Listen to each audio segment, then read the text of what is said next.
Hello students, welcome back to my channel Creativity Education Faculty. I hope you all are good, absolutely fine. Students, exam day बहुत ज़्यादा close आ रहा है, जैसे कि आपको पता ही है कुछ ही 3-4 दिन आपके एंट्रेंस एग्जाम्स को रह गए हैं, तो अभी काफ़ी सारे बच्चों ने प्रिपरेशन कर रही है ऑलरेडी।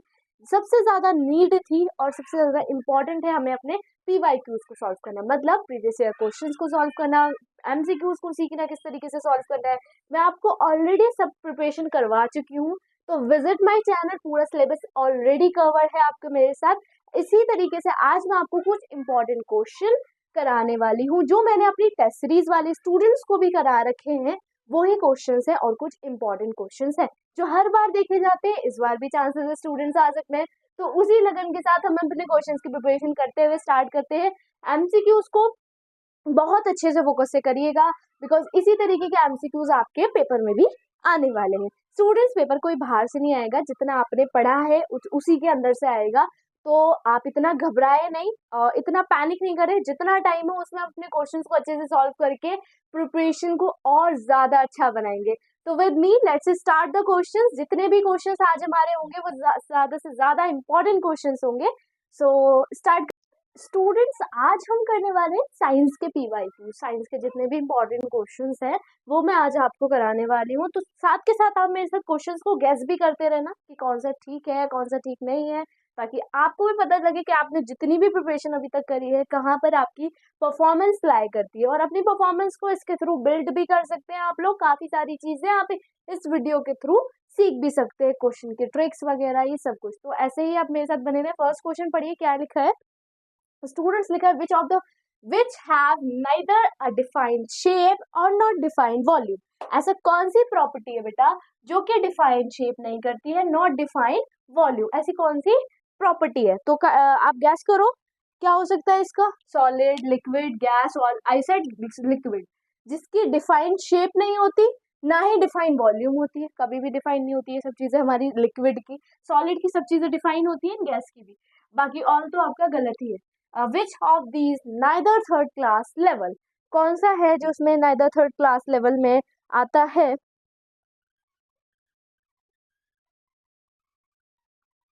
आई होप आपने गेस कर लिया होगा। 68, इट मीन्स नट क्रैकर। ठीक है, क्वेश्चन नंबर 2 है आपका ये, nutcracker. The force use by machine to do something, ऐसी कौन सी फोर्स है जो मशीन्स के द्वारा टू डू समथिंग करती है?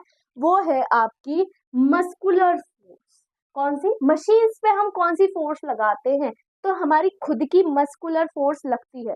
ये अभी आगे, इसके आगे क्वेश्चंस करते हैं हम लोग।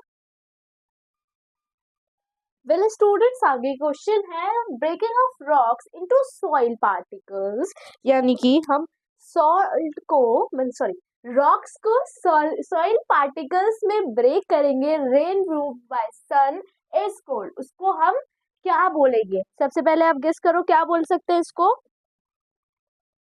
इसको बोलेंगे हम वेदर्स। ठीक है, जब हम कोई चीज इससे करते हैं बेटा तो उसमें ही आएगा। Which of the following is non biodegradable, कौन सा है जो बायोडिग्रेबल नहीं है इसके अंदर? वो है प्लास्टिक, जो कि बेटा वेस्टेज में नहीं आता है, ना कि जल के वो किसी चीज से भी खत्म, डेड नहीं हो सकता है basically. The mixture of salt and water, mixture of salt and water को हम क्या बोलेंगे? इसको हम बोलेंगे, क्या बोल सकते हैं, सॉल्यूशन। किसको? Mixture of salt and water में कभी भी एक मिक्सचर लूंगी, वो होगा हमारा सॉल्यूट, और सॉल्वेंट मेरा हो गया वाटर।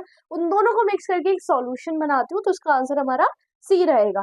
ऐसे ही हमारे आगे क्वेश्चंस भी रहेंगे। 6 क्वेश्चंस अभी तक हो चुके हैं। Students, next 7th question, CFC। आपके लिए क्वेश्चन है CFC की फुल फॉर्म क्या हो सकती है? गेस करिए CFC की फुल फॉर्म। जो स्टूडेंट गेस कर पा रहे हैं मतलब उन्होंने पढ़ा है। CFC क्लोरोफ्लोरो, और आगे क्या हो सकता है? CFC chlorofluoro carbon.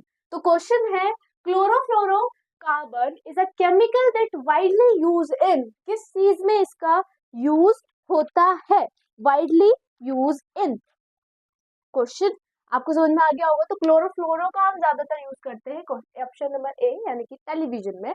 उसके बाद है dash volcano never interrupt again, dash volcano never interrupt again. Questions को अगर आपको नहीं आते, एक दो बार रिपीट करके स्लोली स्लोली पढ़ के ऑप्शन को देखते हुए फिर ठीक टिक करना है।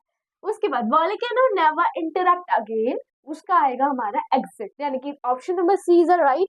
टू इंक्लाइन प्लेन, यानी कि इंक्लाइन मतलब बेटा इंक्लाइन प्लेन ऐसे जो चट्टाने चढ़ती हैं उसकी तरफ, the incline plane together form a, क्या फॉर्म करती है ऐसी टू इंक्लाइन प्लेन, वो हमारी सॉल्व करती है ब्रिज। तो option C is correct. Rib cage is formed by, rib cage कौन से किससे फॉर्मेड हुआ है, ये क्वेश्चंस मैंने सब चीजें आपकी क्लियर कर रखी हैं लेक्चर्स में, तो उसका ऑप्शन आएगा option number C. I hope आपके 10 क्वेश्चन अब तक समझ में आए होंगे बेटा, इंपॉर्टेंट है इन सब की चीजों को आप समझिए। अगर अभी नहीं आता है आपसे तो डू इट, अभी 3-4 दिन है, क्वेश्चन PYQs करिए ताकि आप वो चीज कर पाए बेटा। आगे के क्वेश्चन हम देखते हैं। Let's see again 11th question, we get iron from, हम आयरन किससे पाते हैं, we get iron from, option आपके सामने है, आप गेस करिए या फिर आपने पढ़ा है तो अच्छी तरीके से देखिए कि we get iron from, definitely हम इसके लिए option number A is correct. उसके बाद the backbone is made up of, backbone कितनी बोन से मिलके बनी है स्टूडेंट्स, 33 बोन्स, ये आपका इंपॉर्टेंट क्वेश्चन है, मैं बोलूंगी स्टार मार्क कर लो। 33 बोन से मिलके हमारी बैकबोन बनी है, यानी कि स्पाइनल कॉर्ड जिसे हम कहते हैं, वर्टिब्रल भी बोलते हैं, बिकॉज हम स्ट्रेट खड़े हैं तो ह्यूमन बीइंग में वर्टिब्रल स्पाइनल कॉर्ड होती है, तो ध्यान रखना 33 बोन्स होती है। This is like malaria, amoebic dysentery human being is cause by, किससे होती है वो बीमारी, किससे होती है वो बीमारी, इट्स अ प्रोटोजोअन डिजीज बेटा, malaria embryonic dysentery is a protozoan disease. अभी तक हम 13 क्वेश्चंस कर चुके हैं, इंपॉर्टेंट क्वेश्चंस है, 15-20 जितने भी होंगे अभी हम वो क्वेश्चंस करने वाले हैं, तो कंटिन्यू रहिए मेरे साथ। Let's go with 14 questions. These are the last question है, क्वेश्चन नंबर 14 की तरफ हम ध्यान देते हुए, क्वेश्चन नंबर 14 दे रखा है, human nervous system consist of, human nervous system किस किस चीजों से कंसिस्ट करता है, स्टूडेंट्स गैस करिए। ये स्टूडेंट्स मैंने काफी बार आपको समझाया ये वाला क्वेश्चन, इसका आएगा हमारा डी, इट्स कॉल्ड ब्रेन, हमारे नर्वस सिस्टम को हम ब्रेन भी कहते हैं, स्पाइनल कॉर्ड से कनेक्टेड है, स्पाइनल कॉर्ड रीढ़ की हड्डी, अभी बताया था बैकबोन एंड नर्व्स हमारी नसों से भी कनेक्टेड है, तो इसलिए इसका आंसर आएगा D. The muscles of heart, heart की मसल्स को हम कार्डिक मसल्स बोलते हैं, ध्यान रखना, हार्ट के डॉक्टर को भी कार्डियोलॉजिस्ट बोलते हैं, तो इसलिए हार्ट की डिजीज को भी हम कार्डिक डिजीज बोलते हैं, या फिर मसल्स, हार्ट की मसल्स को हम कार्डिक मसल्स बोलते हैं। Lack of vitamin D, vitamin D से कौन सी बीमारी हो सकती है, विटामिन डी से कौन सी बीमारी हो सकती है, रैकेट्स, ध्यान रखना विटामिन डी से कौन सी बीमारी हो सकती है।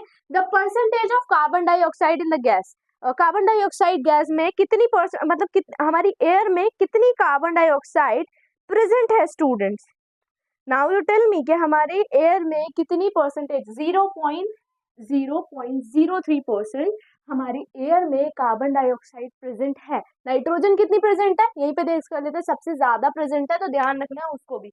स्टूडेंट्स आई होप मैंने आज 17 क्वेश्चंस कराए, कुछ मोस्ट इंपॉर्टेंटली क्वेश्चन ऐसे ही PYQs आते रहेंगे, आपको जो भी प्रॉब्लम्स आए स्टूडेंट्स सॉल्व करने में नहीं समझ आ रहा है वो आप कमेंट बॉक्स के थ्रू मुझसे पूछ सकते हैं कि मैम मुझे ये दे दीजिए, प्रोवाइड कर दीजिए, मैं लास्ट तक आप लोगों के साथ हूँ स्टूडेंट्स, ऐसे ही आपकी प्रिपरेशन में मैं आपके साथ रहूंगी, तो आप ऐसे ही PYQs को फॉलो करते हुए अपने सारे प्रैक्टिस अच्छे से करिए। 3-4 दिन बचे हैं स्टूडेंट्स, इसमें क्वेश्चंस को सॉल्व करिए और जितना अभी तक आपने पढ़ा है उसको अच्छे से रिवीजन करिए, जितना आपने पढ़ा है उसी के अंदर अंदर ही एग्जाम आने वाला है, उससे बाहर कुछ नहीं आएगा, तो be ready for it. Thank you so much watching me, stay happy, stay safe.